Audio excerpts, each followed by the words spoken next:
Len Robbins. So we'll get some tourney analysis and maybe touch on some other things with the great Len Robbins. Literally, it's great to see you. No one has ever looked at me and said those words, so I'm a little humbled and flattered. And although I will say you guys set me up perfectly, because when I logged in, the last thing I heard you say was disparaging remarks. And then you said, up next is Len Robbins. All right, well, we set the parameters for this show. The time. Wake up with Defo, joined by Lubie. Welcome to the Defo Show. Very pleasant. Good morning, everybody. Welcome to a midweek edition of the Defo Show. Jeff DeForest. We got Mike Lubitz and many things to discuss here on the program. Later on, we go old school with iconic broadcaster Tony Segreto, who people around the country will recognize from his many days as he was the number one fill-in guy and actually seemed like he took over the show, the George Michael Sports Machine, which at first I don't know that I was a huge fan of, but it was a predecessor to a lot of things that took place later on in so-called sports journalism, as George Michael was putting a highlight show out that went around the country. It was syndicated around the country. It was a late night on a Sunday night. Tony Segreto was often seen there in place of George Michaels. Or was it Michael or Michaels? George Michael or Michaels? I was. I think it was George Michael. Was there an S there? George Michael Sports Machine? Jesus, that's a good. Actually, how much attention I was paying to the freaking thing. But nonetheless, it was a highlight show of great distinction. And people will recognize Tony from those many appearances because, you know what the great thing about Tony Segreto is, Mike Lubitz, besides the fact he happens to be one of the nicest guys you'll ever meet in your lifetime and very humble for somebody of his level of achievement. That's always nice to see as well. So it was a guy that was anchoring news he was a sports anchor for about 15 years. And then George Michael, okay. And then I'm thinking about Gene Michael, the stick. George Michael, though, and the guy did a good job. I mean, Warner Wolf was popular then for the same sort of thing. Lubie, were you even around when George Michael was doing a sports machine? I remember that popping on. I don't remember like the competitors or the forebearers. Like I don't remember that. I want to say it preceded the ESPN and Sports Center, so it was kind of a novel thing. And if you were a sports fan, you couldn't get enough. I mean, there was a time where sports was a huge factor in local news broadcasts all across the country. And you would get what? How much time do you think they gave the sportscaster? I remember getting 3 minutes to do updates when I first moved to Miami in 1981. We were doing a half-hour sports update, 3 minutes in length. Now, if you said anything about 3 minutes in modern-day radio, especially after that cockamamie rating system came out, where they had the what do they call that? Auto something, where people would wear the little wristwatch. It was almost as if you were wearing an ankle bracelet, and it would pick up anything. And supposedly, it became much more accurate. It actually ended up burying the business when they went to this system. And program directors were adamant about the idea because they saw their jobs going up in smoke. And they were adamant about the idea that you couldn't do anything for longer than a couple of minutes. Now, how weird is that, Lubie, that eventually became in vogue because almost anybody in the streaming business will tell you, hey, nobody's attention span lasts more than 30 seconds. Oh. You're now the king. You're ruling TikTok under that same principle, Lubie. Yeah. We're here barking out sports programs for an hour at a shot, which I already think is marginal, didn't you? Well, when we started reducing the amount of time we spent doing this, so you thought, geez, we used to do 4 hours. Now I'm wondering, how the hell do we do 4 hours every day? Not run out of material like in hour number one. And then, of course, the 6 o'clock hour, you're thinking was what? When we were doing 6 to 10 in the morning, 9 o'clock was probably the toughest hour to get through because you're already out of gas. You've worked every possible topic. The callers are all busy at work. And you're sitting there with another hour to kill. I don't know. It was definitely a stretch to see if you had the stamina to go all the way, and then you had to come back and do it again the next day. So if you had some brilliant show on a Monday, you're asking yourself as you wake up and you crawl to your car and chug down a couple of mugs of coffee, how the hell am I going to do anything like that again today? Yep. But, had to do it. And it brings up the first thing that I wanted to address here on the program this morning, Lubie, because there's such a parallel. I always felt this way, and we've talked about it many times. It sounds like we're somewhat dismissive of women's sports, and I don't intend to be that way in any way, shape, or form. This was a thought that I've carried with me my entire life for as long as I can remember. I always thought that, geez, guys are out there playing ball and they get to all of the life lessons that go along with trying to cooperate with other people, maybe sacrificing some of your own ability to gain attention and to get recognition because you're submitting to the overall general good, and you had to work with people that you didn't necessarily even care for, and somehow you're on the same team, so you had to find some kind of symmetry. I mean, there were a lot of things to be learned, and I thought women, girls in this case, were missing out on that in its entirety. They're arguing with each other about drama. I can't believe that you made a move on my boyfriend. Yeah. You were out there playing ball, and it didn't matter to you because as soon as you guys, the game started, you ended up in that sort of social symmetry and chemistry where you're just playing ball, and even if there were arguments and fights, it was all part of a valuable lesson as to how to get through life. So the parallels there were always important to me, and I think women are getting to enjoy that clearly. I mean, on a much larger scale than they used to, because you have girls.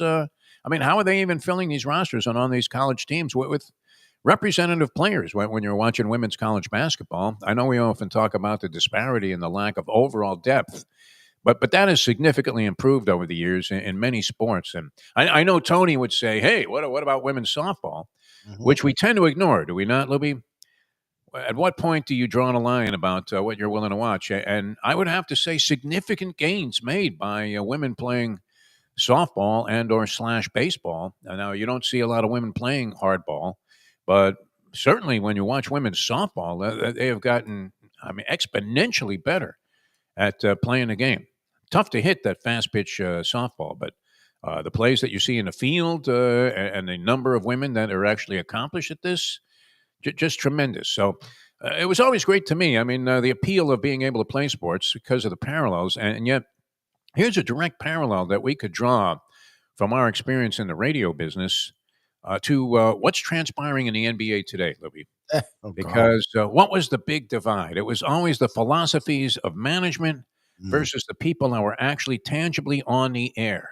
And I don't know, you had to bite your tongue with this one when you were sitting in front of a program director. I don't want to say an arrogant program director, but usually you were thinking it's more like an ignorant program director. Even if you felt that they were trying to help you, it was more about that their job was on the line, their ass was in the ringer, more so than any kind of creativity and input that they could give you to become actually better at what you do. Right? They always wanted to marginalize it. Don't get so far out there. Nobody knows what you're talking about, DeForest. Yes, they always do that. How many times did you just play the hits? You're like, I don't know. Is that really going to get you any kind of distinction over anybody else that's just playing the hits? Do you really want everybody that does this to be the same? It's great. Yeah. Yep. You want to apply some kind of individuality. You want to have your own style. You want to have a style that people can appreciate. Now, if nobody likes what you're doing, then yes, you probably need to capitulate to whatever it is that management wants and maybe consider making a couple of changes. And it's never bad to have people give suggestions, even if you think they're horrible suggestions, because at least then you can make the judgment on your own and say, you know what, that's a really bad idea. But the riff what was always there. I mean, it seemed like anytime. How many times did I tell you this, Louie? Anytime you get a call from the program director to come meet them after the show, it usually was bad news. It was going to be some kind of a ream job. And we were surprised. Remember when they told us that we were actually, even though it was only 2 stations, being syndicated? Yes. We was. I mean, when I got that call, I thought we were getting fired that day. Remember that, Louie? I thought, okay, this is it. We've been waiting for this call for 12 years. And sure enough, we walk into the office and program director with usual head down, very little eye contact. You felt zero compassion coming from the other side of the desk there. You thought that she would much rather be telling you that you were fired.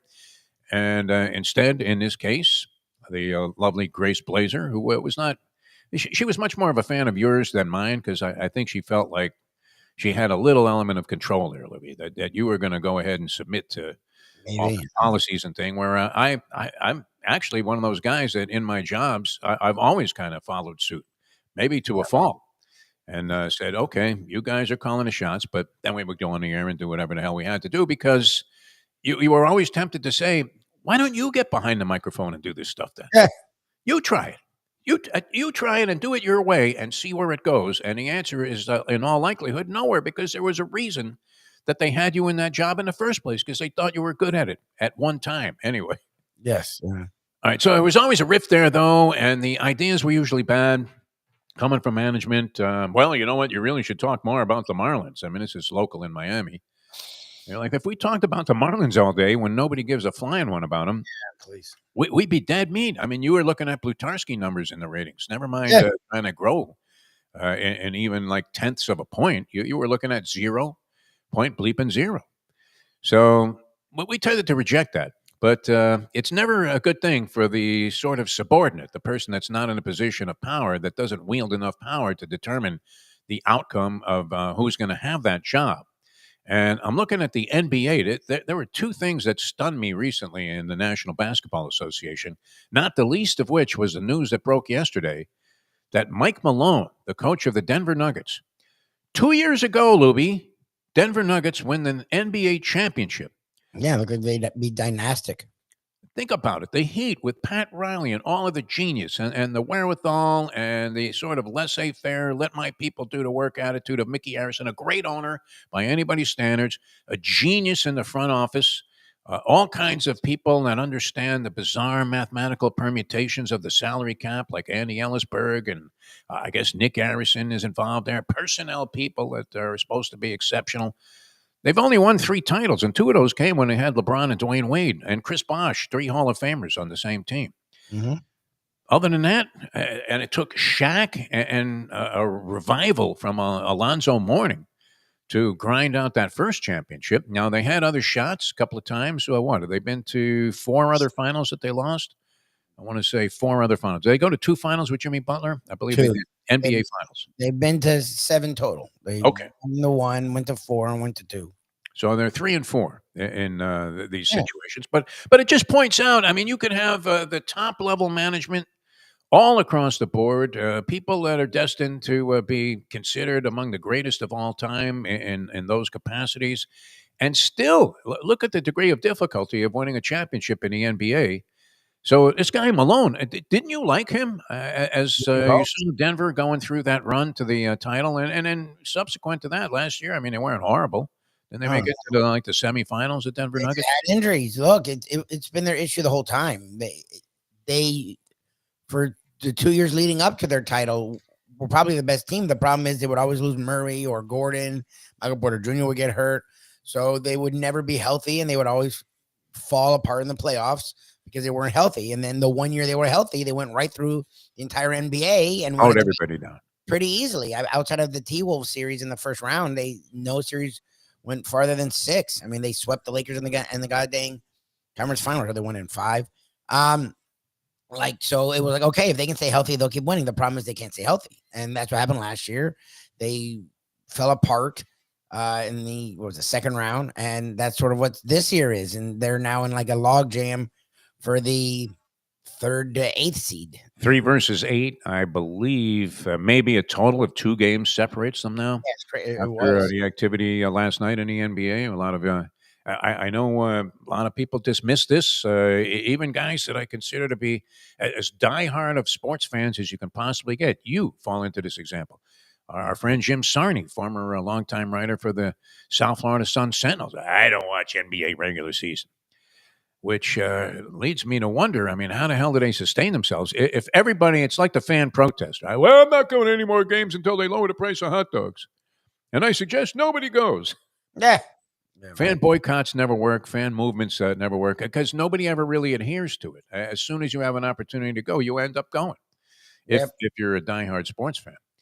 But I was a big fan of Mike Malone. Didn't you find this guy as somebody that was very enjoyable? He seemed very straightforward as a head coach. He was not a guy that looked like some kind of pushover that was just capitulating to the demands of the players. He seemed to have pretty good control of things. They looked like a team that was having a great time playing together. They have Jokic, who you could argue is the best player overall in the NBA. Does anybody have more elements and components to their game that they do at the highest of levels? SGA won the MVP this year, so he'll get in the discussion. And if you watch, I mean, I didn't realize he's had 13 40-point games, and he has a very well-rounded game. He's amazing, defense. So he's got himself into that top 3, top 4. But that just shows you how great Jokic is, because Jokic is still definitively the best player in the league. On looks, I don't know if the park test really works you. Oh no, no. which was always okay. LeBron James and some other guy that you're trying to make an argument is as good as LeBron James. That they both show up at the park. Who you taking if you have the first pick and you want to keep the court all night? You're taking LeBron. Mm-hmm. I don't know. I mean, if LeBron and Jordan show up, it doesn't matter really. I think you could flip a coin and take either guy and end up holding court.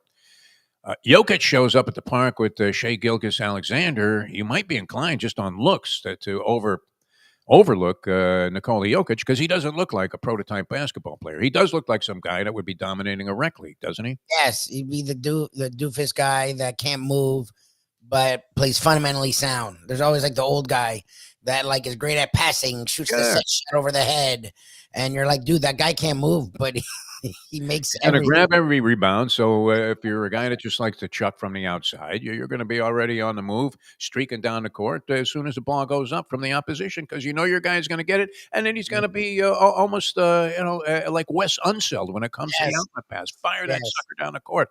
Bill Russell. I mean, you were talking about Bill Russell and saying, well, he wasn't all that great. But people forget that the art of the outlet pass that this guy was really one of the early proponents of. Russell used to just grab a rebound over Wilt at 6'9", and then with the left hand, whoosh, like he was Sandy Koufax, he'd throw the ball to midcourt, and Havlicek would grab it, streak down the court, and the next thing you know, Sam Jones is banking one in. Triggering those fast breaks certainly was revolutionary, and that was part of the reason that Bill Russell, I mean, he was more, you would have to evaluate him by some of the things that don't quantify as easily. Is that a fair statement, Lubie? Whereas with Jokic, I mean, you can look at all the quantifiers. Points. He had a 61-point triple-double the other night. Yes. But here's where the rift came in. All right. Apparently so, at least as is being reported. But weird to fire a guy with 3 games left in a regular season. So there appears to be the kind of divide that we had with radio management our entire careers, Lubie, between Mike Malone, now fired, and Calvin Booth, who is the general manager of the Denver Nuggets. And when do you reach a breaking point on something like that? If management had mandated that you do your show only in a certain way, and let's say your need for the job is not as desperate as it is in most cases, would you be able to just look that person in the eye and say, hey, you know what? I'm not doing that. And if you want to fire me, go ahead. Yes, that's what you're supposed to do. You're supposed to do, right? We're seeing a lot of that, on the, I don't want to say the political front, but in certain jobs where people are saying, you know what, I'm not doing that. You got to be kidding me. You want me to do what? I'm not doing it. So the rift apparently came about because Booth naturally wanted Mike Malone to play younger players that he drafted so that his resume could get a couple of check marks. Hey, did you see this? He got this cat in the second round. One of the players that he was talking about was a guy named Jalen Pickett, who I never heard of. Yeah. Maybe I never heard of him because Malone had him on the bench, like buried behind Chuck Nevitt. I don't know. Peyton Watson was another young guy, and the issue escalated because Russell Wilson may have been playing for Westbrook. Westbrook has a couple of really horrible gaffes at the end of that 61-point Jokic game, and I think we didn't talk about it. The professor showed me. I didn't realize that. Because I saw the line, because people kept, what a game, Jokic, there's no one like Jokic. So I saw that he went for 61, 10, and 10, and then I saw that they lost. I didn't see that. They shouldn't have lost. Like Russell Westbrook is kind of a wild X factor. He always has been, but yes. And I think he had become a very functional and a reasonably successful part of what Denver was doing this year. I want to say that, but in the past, you were looking at Russell Westbrook and thinking, man, this guy's a shot fighter. Yes. He would do a lot of crazy things, a low shooting percentage, bricks of substantial proportions, being fired from the outside in spots where it didn't seem like it was the wise move to make, to be chucking like that, wild, out-of-control drives, turnovers. But I think he had kind of reeled all that in and was having a reasonably good year. I might be dead wrong about that. It's not like I'm Shams Charania or anything along those lines in terms of following the Denver Nuggets. But I would have never thought with 3 games to go in a regular season that you were going to see Mike Malone get fired 3 games before the postseason was about to get underway, with including Denver. You mentioned that 3 through 8 in the West. It was a dead heat, I think, with 4 or 5 of the teams when we were talking about this yesterday, and it might have opened up a little bit, but still to be decided with 3 games left in a regular season. everybody's jockeying for position for seedings in the Western Conference playoffs, well in behind what Oklahoma City is doing, and they were victorious again last night over the Lakers, where Luka Doncic, who now tonight, Lubie, interesting development in the NBA, returns to Dallas for the first time. Yes. It's the unanticipated trade. But I was shocked to see this Mike Malone get fired. Apparently, the riff with Calvin Booth became so egregious, so outrageous, so acrimonious that Booth, I'm not even sure was Booth at a level of authority, because his contract is like got a perforated line and is right about to go in the shredder also. They fired both. Oh, he did get fired. Okay. Yes. So that's what I'm saying. Like, I was like, okay, is it an issue? Because Malone, they're showing videos of him a couple weeks ago, and the stuff he's saying seems like a guy that's lost the team. He's talking about they don't want to look at video. They don't want to do this. They say, oh, coach.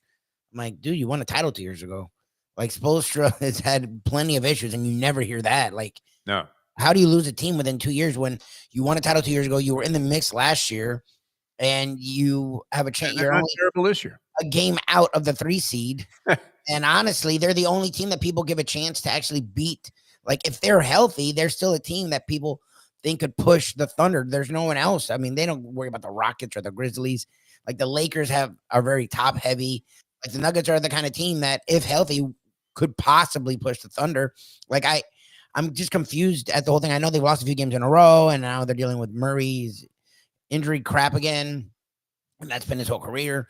But like, I'm just confused with the whole thing. If it was Booth and Malone at each other, then why did you fire both? Like, I don't. They know. weren't happy with Booth either, but you would have thought that they would have been happy with the coach, and that he would have won out in this situation, because they still have a large upside winning record. I think they're like 47 and 30. Yeah, game out of the 3 seed.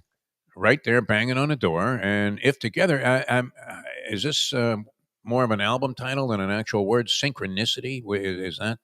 I mean, had you seen a team when they won that championship that was more in sync than the Denver Nuggets? I mean, they were a different version of those brief dynasty Golden State Warriors. No, they're metronomic. They were like, whereas the Warriors were, like, you would say they're like a symphony, and they were just beautiful basketball.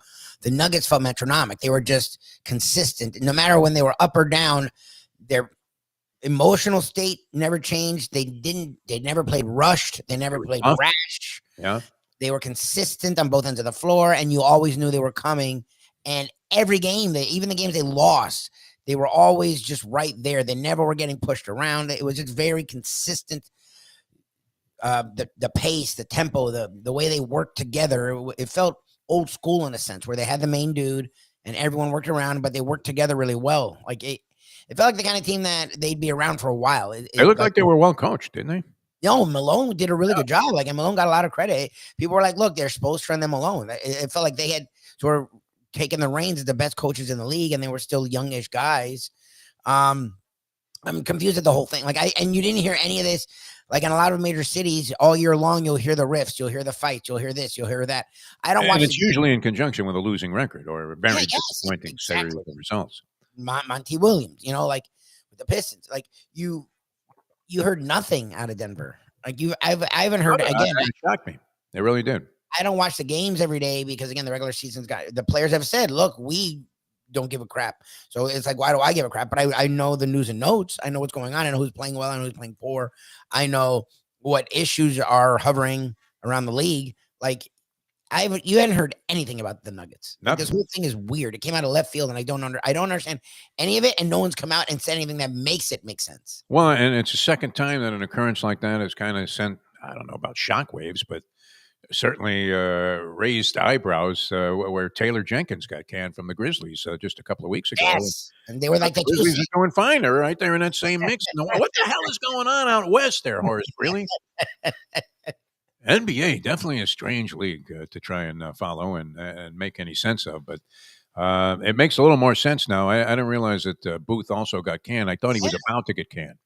No, they fired both. That both. was what in the piece I read about Malone. It sounded like he was about ready to go, but that they hadn't quite pulled the trigger on that. I don't know. Can you use that terminology anymore? It's weird. That the whole thing about pulling a trigger. This is sort of shows you where my mindset is at. I saw a headline today where Jaron Duran of the Boston Red Sox, he opened up on a Netflix documentary about a suicide attempt. Oh, fun. When I Oh, saw the headline, it says Duran opens up about suicide attempt. I thought we were talking about a squeeze bunt. I really did. I don't even think in those. I thought, well, why are they explaining this? And then it hit me like, Jesus, Steve, have another cup of coffee, man. You got to wake up. Obviously, they wouldn't have made a headline over some guy analyzing a bunting play. Unbelievable. So anyway, yeah, that was kind of a shocker. And then you had interesting activity last night. The Knicks can't beat a good team, Lubie. They just can't. They're jinxed. and they got to overtime, and they were right in it to the end. This time around, they didn't get their ass handed to them. Yep. You think the Celtics ratcheted it up a little bit? Their Maybe. intensity because of the fact they're in Madison Square Garden. Jason Tatum with a 3-point shot from the Coke machine, top of the key, about 30 feet out to tie the ball game at 107 with 2 seconds to go.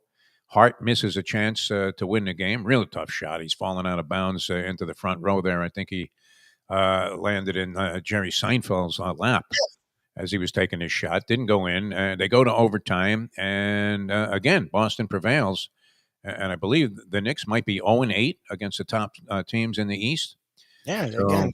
not necessarily a favorable number. You're not a big fan of the New York Knicks, who are badly missing.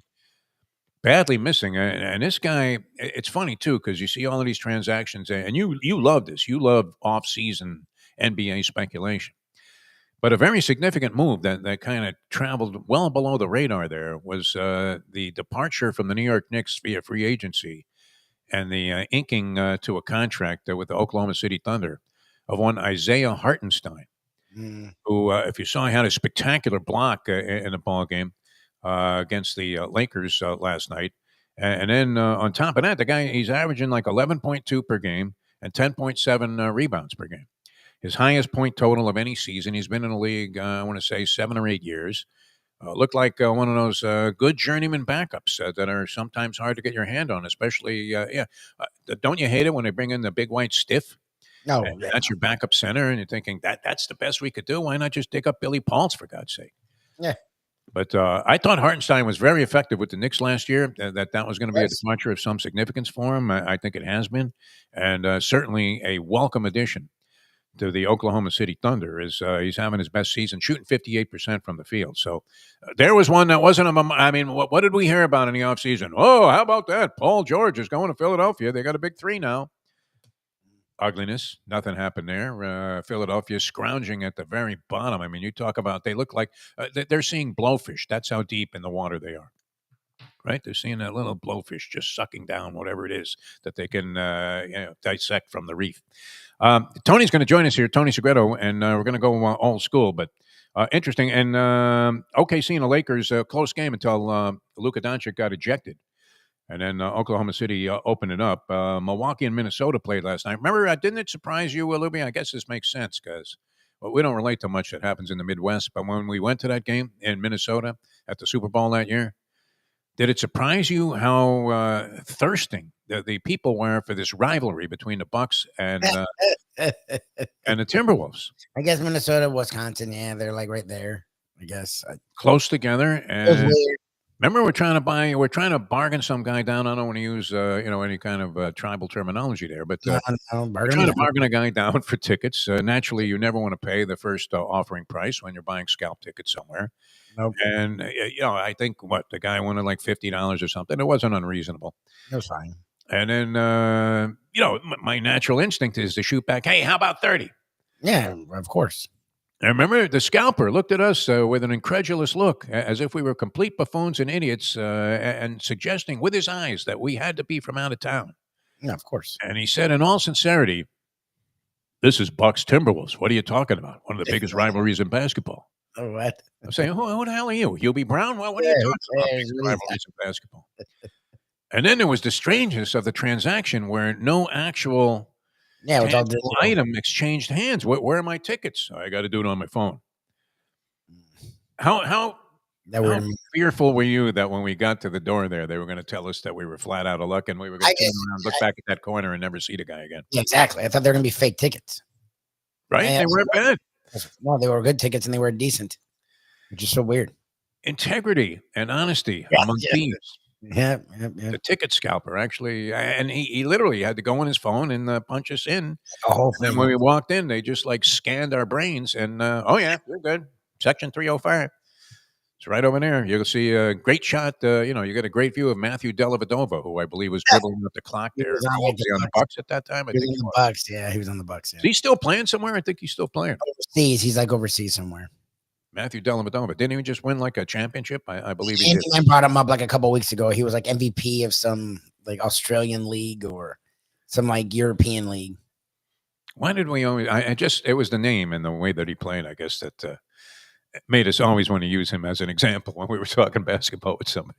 How many conversations did we have that did not drop the name Matthew Dellavedova at some point? And we got to see him play in that game, where he bought the scalp tickets and didn't realize that Milwaukee and Minnesota was just arch enemy type of rivalry. Incredible. But they went at it last night. Milwaukee prevailed there. So I don't know. Do we start to give any rise to hope that maybe Milwaukee will distinguish itself this year? Well, the problem is the Dame injury. Like the Bucks were putting in that they were just putting them in the place themselves in the place of like that third team. Like I would have trusted Giannis and Dame over the Knicks, over the Pacers, to really maybe push the Cavs or the Celtics. And then Dame got hurt. So I guess he's supposed to come back, but he's like, who knows what he's going to be? Like it's a blood clot again. Like we saw with Chris Bosh here. If he comes back, he's older, so who knows if it could reoccur, this and that. So, like, it really makes him questionable. Like Giannis can do what he did last night and take over. So I again still trust him over like a Knicks or a Pacers, but I don't know if they could actually push a Cavs or a Celtics at this point. Seems unlikely. And I mean, the Celtics are favored to win the Eastern Conference, and I guess second choice to win the NBA championship.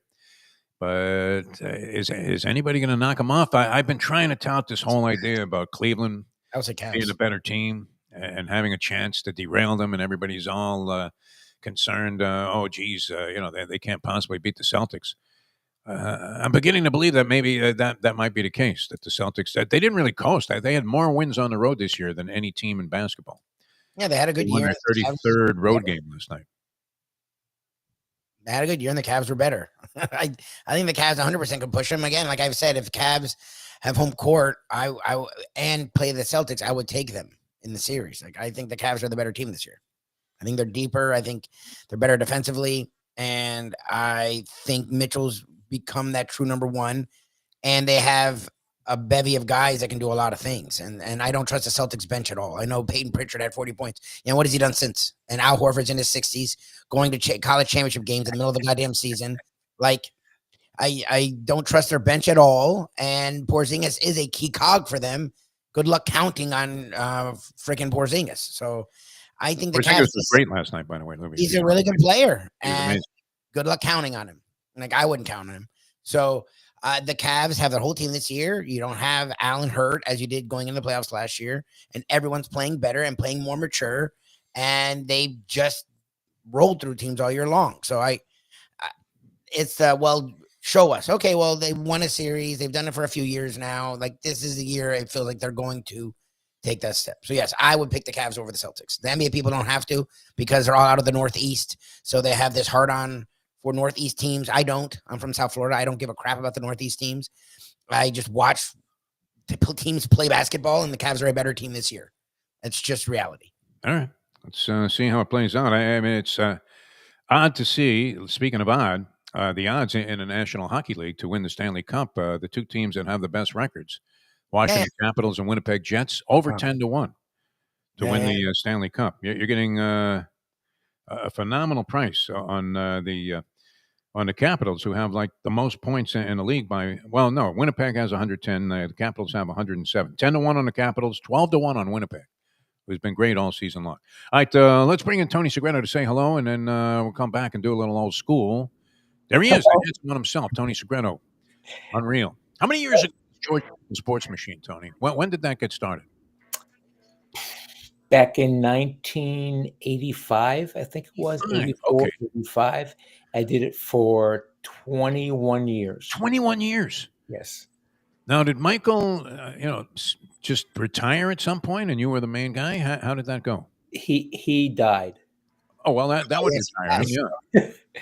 No, he passed away, and that was it. That was the end of the And you show. ended up doing the show for the rest of the time it was on, or Well, the no, show? no.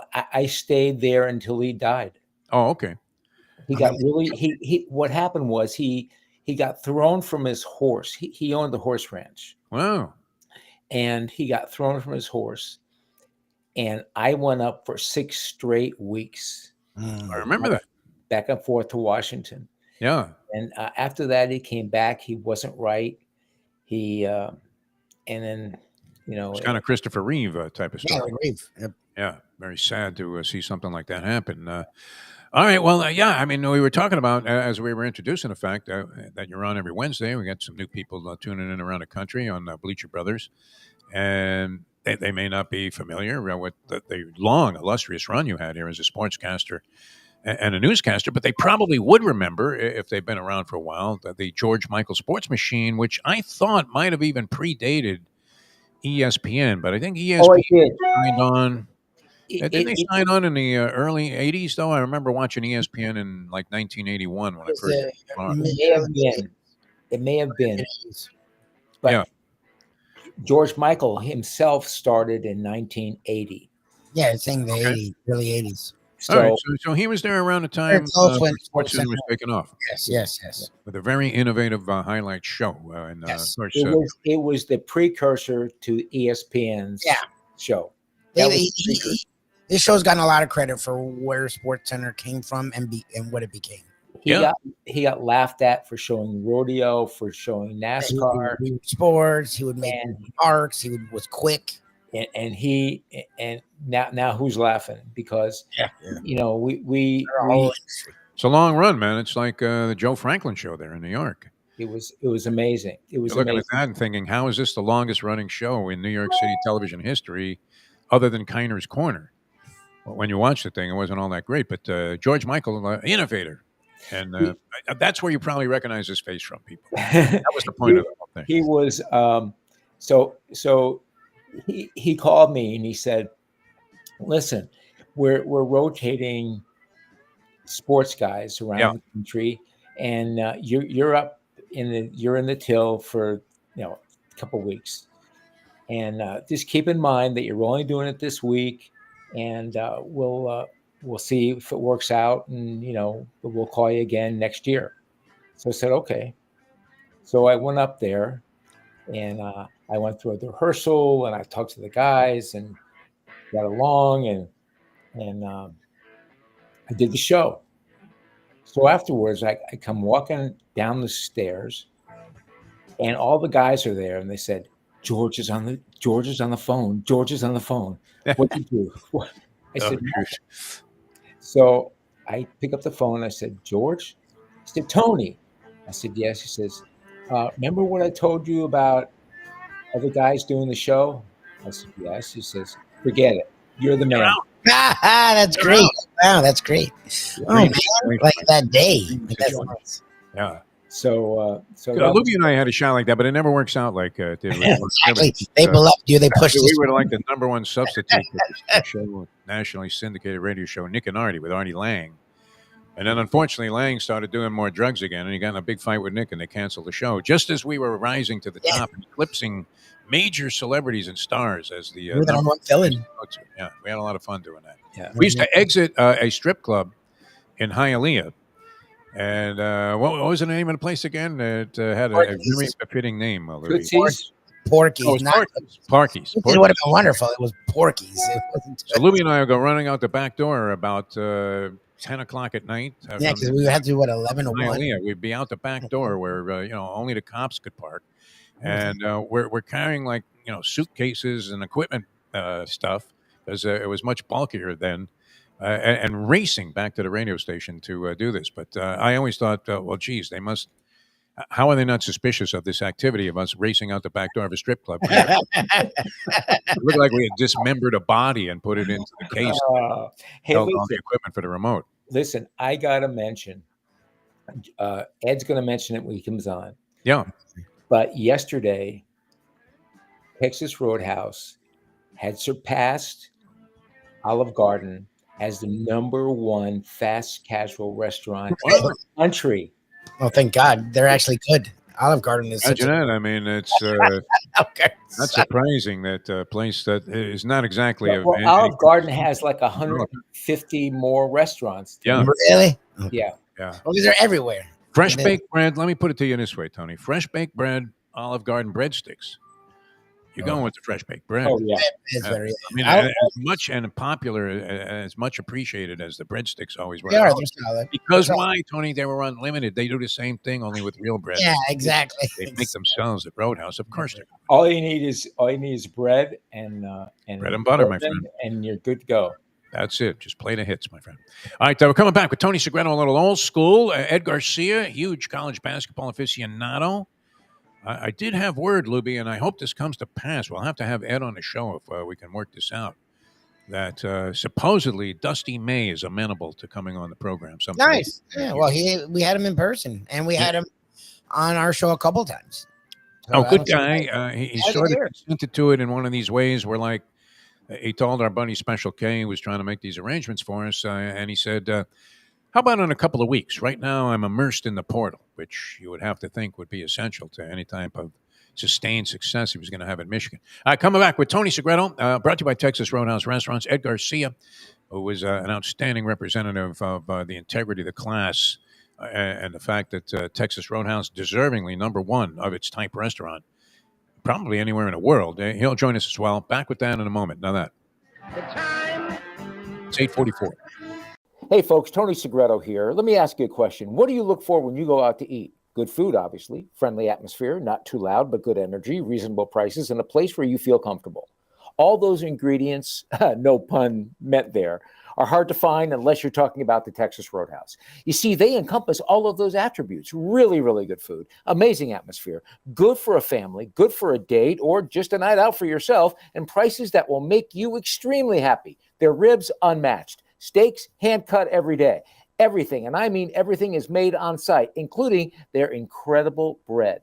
It's the one day, folks, that you can forget about low-carb diets. Trust me when I tell you, Texas Roadhouse, your restaurant, your destination when you say, Play the ponies in style at Champions, the outstanding simulcasting room at beautiful Hialeah Park. Yes, the grand old lady of thoroughbred racing has never been more vibrant, and you can wager on the races from the top tracks around the country while enjoying a cocktail at the Brass Rail Bar or any of the fine food served throughout the facility. If poker is your game, you're covered in style, and you can play all your favorite Vegas-style games, including blackjack, craps, and roulette, in Hialeah Park's sizzling hot casino. Get a player's card when you walk through the door for all kinds of generous amenities, including our favorite, free play, when you come out to the ultimate casino and entertainment destination, Hialeah Park. These days, we're all looking for comfort anywhere we can find it. Thank goodness for Landlubbers Raw Bar and Grill in Plantation, because they are making sure you are as comfortable as possible. First of all, they're not only open for delivery and pickup. All you have to do is go to landlubbersbarandgrill.com for both pickup and free delivery. You're going to have the best wings in the world. You're going to have a great burger. You're going to have their amazing soups. Again, Landlubbers Raw Bar and Grill. It's nice and easy. Just go to landlubbersbarandgrill.com for both your pickup and free delivery. Thank goodness for Landlubbers for making you always feel right at home. Are you looking to buy your first home? Have you been turned down for a loan? Do you need to refinance or get money out of your home? Call Michael Kodsey, CEO of Choice Mortgage. He's been helping the South Florida community get mortgages for 30 years. Hi, this is Michael Kodsey, CEO of Choice Mortgage. We have the most competitive fixed rates in the market. Call me 24/7, 561-441-2730. And remember, I don't just work banking hours. To make the right choice for your home, call Choice Mortgage.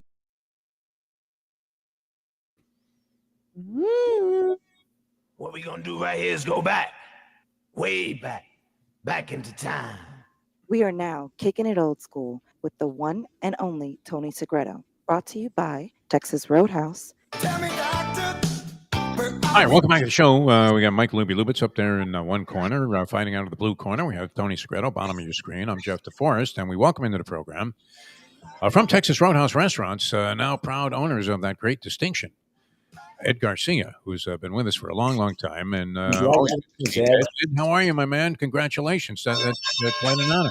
#1. Good morning. How you guys doing today? We're doing great. I remember when we used to try to quantify so we could have a billboard up from the radio station and say that we were number one. But so we would find a category that we could be number one in, like mutant pygmies over 95 years old. That still, if you just left that part out, constituted being number one. But you guys are number one overall, and the category is any type of restaurant chain. What was That's the deal? correct. Yeah. Pretty exciting stuff. Friday was announced that Texas Roadhouse has now taken the number one spot in casual dining. Nice. Olive Garden held that spot for about 7 years, and it's just really great. I mean, as we're approaching 900 locations across the United States, and really actually 900 across the world, Oh my God. it's been very exciting to just kind of see that America loves, number one, steaks, but loves Texas Roadhouse and what we do with the communities. So definitely a huge win for us, and just something proud. We've always felt it for a very long time. I think it's just more people need to see us and get out there a little bit. It's an easy place to represent. I want to say It is. Yeah. Ed, it's more than just the food. I mean, they said that the service, the kindness of the waiters and the waitresses, it's just the whole atmosphere is enveloping to people, and that's why more and more people are going in. And the sweet potatoes are the size of a globe. The sweet potatoes are pretty good, and the bread is good. So yeah, all good.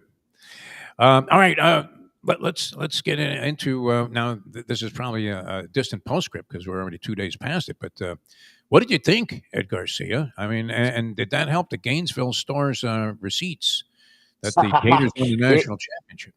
It definitely will help in the coming future. I never looked at their sales that evening, but anytime the Gators are doing anything, it is very slow within the four walls there in Gainesville. But what a phenomenal game.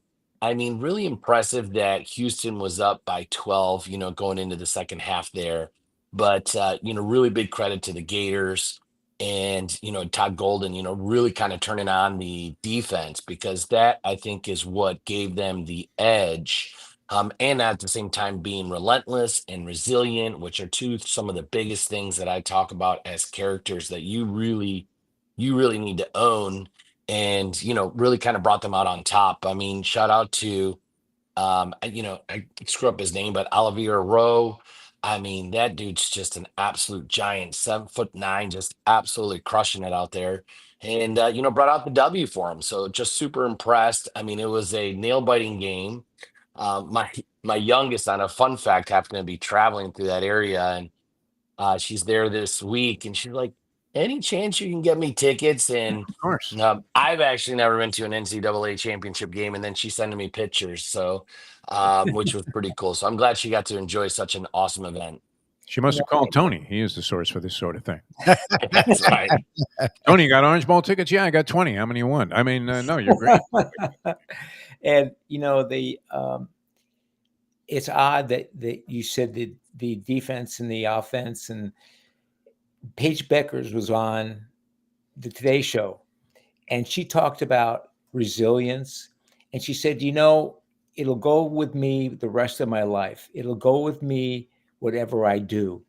And I thought about that in the Texas Roadhouse, and you pair all of the disciplines in basketball and in football and whatever college sport you want to mention, you put those disciplines together, and you sell Texas Roadhouse. That's the formula.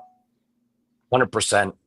I think going off Kent's vision and now Jerry Morgan, the relentless part of making food from scratch, the amount of pressure we get from time to time from people that are like, oh, that you should make this sauce, you could do it in a bag, you could save money, our kitchens, we could probably cut the amount of employees we have by 75%, but that just, number one, I think impacts the flavor. You can taste the preservatives when you start using that type of stuff and everything else, but being relentless and resilient about just making food from scratch is what just makes it awesome. And there's just such a pride factor when I go around, or even just, being on this show today, to hear like, hey, we take the number one spot. We take the number one spot because we take the time to do it right. All right, What about? was Go ahead. I want to get back into the basketball a little bit here and pick your brain here, Ed Garcia and Tony. Weigh in also, but and Tony would not be inclined to think this way. You certainly don't want to see anybody in a Texas Roadhouse restaurant in need of the Heimlich maneuver. But Duke, was that the biggest choke? Oh my Oh God. my have seen? gosh. That was Maybe, I mean, I don't know if you could say, certainly you probably find something in sports history, but wow, I mean, a monumental meltdown against a Houston team that I badly needed, but nonetheless, I'm looking at that thing in complete shock that Duke could fall apart like that in the final seconds of the game. I think the big part of that is just, there are so many times we can talk about, dealing with pressure in those critical thinking and critical moments. And you could see in a lot of the player faces, and again, I love Duke, had family graduate from Duke, and quite frankly, I had Duke in some of my brackets to go all the way, but there was some confusion going on what to do when those situations came up. You know, Going from a 14, collapsing a 14-point lead is, again, almost unheard of, but, got comfortable a little bit and then just didn't know what to do in that crisis situation. And I think that cost them the game. But I was super, super bummed. I mean, just, a couple of critical fouls, some missing some free throws. Those are some big things that you can't be doing to win the big games. they'll Discipline learn on from that one. this. Choke job or not, Tony? What do you think? Choke job or not? You don't like that terminology. I understand it. No. But they're just young, and they didn't know how to respond to that pressure. Nope. And and that was the end of it. I mean, Houston was a seasoned veteran team. They were all in their 30s, I think. Those guys. No, they were. They may have been. Their next gig will be in a 30 and over league. One guy looked like he was 35. Yeah. But still, they were just too young to take in the moment and savor it. They didn't know what to do. They were helter skelter. That's all of it in a nutshell, because they couldn't respond when it was necessary. Here's what's great about sports too. I mean, the very same thing that Houston was able to execute over Duke, they were victimized by in the very next game. Yes, they were. They had this game somewhat in the bag. They had a chance to open it up a zillion times. Couldn't shake it loose. They were up 12, a chance to go up 14 or 15. They blow that. Quickly, that lead evaporates. Now they're in a dogfight, nail biter all the way down to the wire. And then in the final 2 minutes of the ball game, they were Duke. It was incredible. I mean, they don't even get a shot off with 20 seconds to go. Very interesting. And Tony, you alluded to, do we know our women's sports, Ed Garcia? We gave out UConn as the eventual champion, number 2 seed, notwithstanding. Gino is not going to be denied. It seems like a mellower Gino REM. I don't know. Are you a Gino fan? Or did you find that maybe he was a little bit on the insufferable side throughout most of his career? Insufferable side. You'd say insufferable, Tony? Yeah. Now, if he was coaching Florida State women to 12 national would you not just say he was a great man here on this program? Yes. Yeah. By the way, you lost like your good player from Florida State. I don't know the young lady's name, but quickly with NIL money shifted to South Carolina. All right, Ed, are you a draftnik at all? Going to South Carolina. You know what? I've been looking a little bit into it. I have not done my homework yet, but I'm excited. I'll actually be in beautiful Las Vegas when the draft is happening. Oh, nice. Boy. Will you be betting every pick? Why not? If you're there, why not? I get pretty creative, so I'm looking forward. But I'm getting ready probably this weekend to do a little bit of homework on that, because it just aligned. We have a huge national meeting where we celebrate our managing partners. Those are the owner operators of every location, going on in Las Vegas that week. And somehow I booked myself 7 days, which is probably about 3 days too long of Las Vegas. Oh, absolutely. Yeah, you want to get out of there. Long time. Yes. I've already looked up the local IV company. I ordered 6 bottles of vitamins from Amazon. Yeah. So I have a phone number for you to take down. I was on the phone with these people yesterday. Coalition Against Problem Gambling. I'll forward you that number in a perfect. text that Lubie. Who's this kid from Michigan, though? That's why I brought this up, because I saw. Now, it would be great if you were in Vegas and you were betting on draft picks. You're in line behind like Mel Kiper or something, and you see he puts down 20,000 on. Is it a defensive tackle from Michigan? He's supposed to go like number 4. Will Johnson? I guess that's the guy. Yeah, white guy, curly hair. Will Johnson. Oh no. That's Mason Graham. Wasn't Mason Graham? Yes, Graham. Okay. That's correct. What do we know of this guy? How does did he play interior defensive line, and he's going to be like a top 5 pick? He's a monster. No, monster, huh? Yeah. What can you tell us? Well, I mean, I can just tell you right now. I mean, overall, I think that and again, it's been a minute since I've looked at some of those guys because I shifted into basketball. But as far as I think that there might be 3 Michigan guys going in the top 20 picks right there. Will Johnson being one of them. That's probably going to be one of the most coveted picks in that one. Yeah. Graham's a beast. He did get injured for a little while, so I know that probably knocked him down a little bit. But if not, they were looking at him as a top 10 pick. Who's the third one? Who's the third one, Ed? I don't know. Offensive linemen. They have put him on the spot. They have 2 offensive linemen that are beasts, and then they have Graham. Yeah. But I saw that last night. I was watching. Actually, we were all awaiting on the show, and I guess, are you going to come up with this before the draft, Lubie? Your 7th round mock draft? Yeah. Complete 7th round mock draft. I always like that one, Lubie. I don't know how people do it, because at what point when you were doing mock drafts on TV, Tony, did your mock draft go off the rails? Was it like at pick number 3? Where was it usually? Yeah, the 16th pick of the 15th round. Once you get one wrong, though, it throws everything off, doesn't it? Yes. It's like you were cheating off the girl in front of you on a math test, and you juxtaposed one of the answers, and now all of them are off, and all of a sudden you get like a 19 on the test instead of the 99 that she was able to achieve. All right. Are you a Masters guy, Ed Garcia? Because that starts tomorrow. I picked the DeShonabo. I did put a small wager, even though if you pick DeShonabo, he's plus 650. You pretty much are going to still end up owing money. But I'm very, very excited. I actually just picked up golf again this past December, so I'm trying to get out there once a week. Yeah. I actually belong to a simulator club, which is pretty cool. So I can get out there at like 5 a.m. and play around before even Lubie has his first margarita.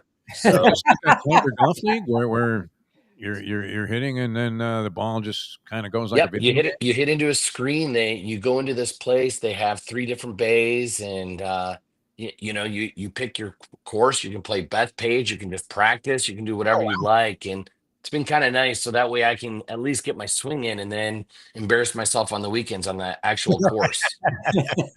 Amen. I gave up the game. I gave up the game about 5 years ago, and I'm not sorry.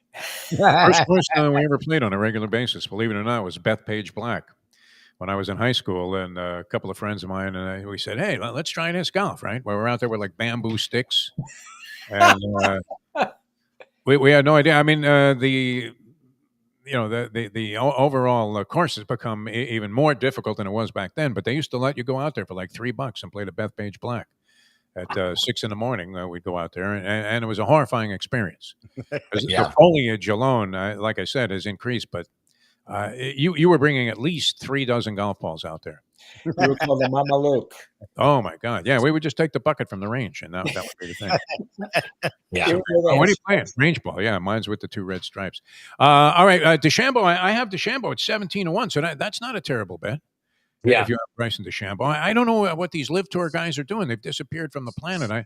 I saw an interview with John Rahm yesterday. I was watching a little Golf Channel, Prelude to the Masters, and I thought, what happened to this guy? He was like this swashbuckling Spaniard that was going to take over the world of golf. And now it's almost like he's on sedatives. I thought he was on a Dilaudid drip as he's sitting there going, well, yes, I'm playing well this year. And they're like, where? When? Those guys disappeared from the planet, but I have inside information. All right, are you ready? Scotty Scheffler. No, well, Scheffler. My bet there would be that he would be getting arrested again, and I think that's like 20 million to 1. Are we keeping it just between the four of us? Yeah, exactly. No, we're spreading this out there. Okay, I mean, it's probably useless inside information, as most of the stuff tends to be. But a friend of mine golfs with the father of Brooks Koepka. Okay, and we know how competitive Koepka is. My lasting image of Koepka now is when he looked like he was just absolutely stoned out of his mind on cocaine at that Panther game in the booth. I mean, have you ever seen eyes more glazed than that? But he had won one of the majors prior to that, and supposedly he's been out there like locked in a room with his 7-iron because he knows the short game is the whole key to winning the Masters. And like Clubber Lang, he's dedicated. He's in some draconian type of setting, just preparing for this. So I'm going to go with Koepka 33-1, my friend. Wow. No, 31 I like to 1. that. 31-1. 31 to 1.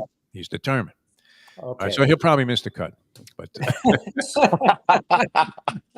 all right, Ed, we've been fortunate enough to be an associate with you in Texas Roadhouse, and just the talk about being number one has made me think how badly I want to get back in there. So I'll have to do another one of those Segreto bashes. Let's do it. That'll be great. And I'll call you this week, and we'll set it up. All right. Sounds good, guys. All right. Yeah, we'll slap up to Melbourne or something, trying to the new store. Do a little surfing. All right. Thanks, Ed. Always a pleasure. Ed Thanks, Garcia. guys. Ed Garcia. Bye. All right, Tony. So who's your pick? Are you going with chalk in the Masters? Do you have a selection there? Scheffler's like 4-1. Rory, of course, is like the second choice there. I was going with Koepka. And then you you're going with Koepka. Inside information. Yes, you stole my thunder. He's in there with a chance, no? I think how many Masters? Did he win 2 Masters, Koepka? I don't know. But he's good in these events. If he's there. Great in this stuff. But who knows how he's playing? Yeah. You know, I like Rory McIlroy to win it. But I think, I'm going to go with somebody else there. Rory just won a tournament, didn't he? Yes. They don't lose. Scheffler's always in consideration, and I doubt he'll be out of it. And it'll depend, obviously on course conditions and things like that. But very, very curious to see how these Live Tour players hold up, because we've heard nothing about them. It's like they've disappeared. They've been spirited away. You know, the Masters has come at a great time because every year, because it falls in a time when there's nothing else going on. Yes, more slow down. I don't know that that's the case anymore, though, Tony, with gambling on virtually everything. It's not like the old days where, you're thinking, oh, geez, and I can't wait for the baseball playoffs, and then football, is already in action. People are betting on so much different stuff that I really don't think it matters what activity is going on. There's going to be attention being paid to it. And I'm sort of fascinated always by the start of baseball seasons, even though a lot of people would think that is useless. And interesting stuff is happening right here at the outset. And I believe much can be established in the very early stages of the baseball season. Oh, absolutely. They say the pen is not won in April. Yeah. I believe it can be. Well, these games count just as much. So if you're one game out on September 30th, that game that you lost in April was just as instrumental in you being in that position as the game that you lost on the 29th of September. So Amen. Can be significant. It's a long grind, 162 games. It's a long grind. The attention span of people is not with enough stamina anymore to sustain a baseball season and interest wire to wire. But I suppose there's some old geezer somewhere right now that has a box full of scorecards and is ready to follow his team all the way through. All right, Tony, we love you, man. Thanks so much for being with us. George Machine. That's why you recognize this Friday, sir. See you tomorrow. See you Friday out there at Gulfstream Park. That'll be great. Tony Segreto, ladies and gentlemen. All right. Did we establish anything there, Lubie? I don't know.